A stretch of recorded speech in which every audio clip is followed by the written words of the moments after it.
Water is noodsaaklik vir fisiese lewe. Net so is die water van die lewe, dit wil sê die geestelike water, noodsaaklik vir die lewe van ons siele.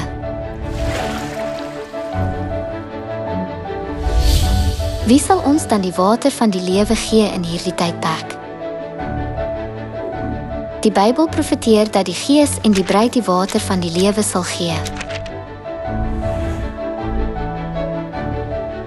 En die Gees en die bruid sê, kom. En laat elkeen wat luister sê, kom. En laat elkeen wat dors het, kom. En laat elkeen wat dit begeer die water van die lewe kom kry verniet. Wie is die Gees en die bruid wat ons die water van die lewe gee in hierdie tydperk? Die Gees is God die Vader.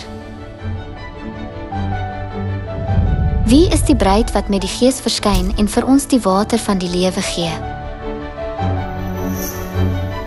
Kom hierheen, ek sal jou die bruid wys, die vrou van die Lam.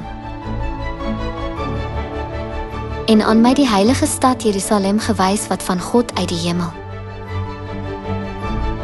Die Bybel leer ons dat die bruid die vrou van die Lam, die hemelse Jerusalem, is.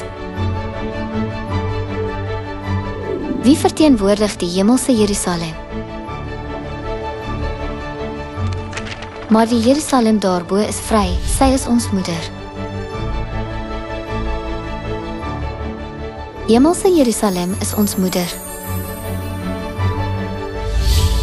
Met ander woorde, God die moeder verskyn in hierdie tydperk as die bruid van die Gees. Daarom behoort ons in hierdie tydperk die seën van die water van die lewe te ontvang deur God die Vader en God die moeder te ontvang wat as die Gees en die bruid verskyn.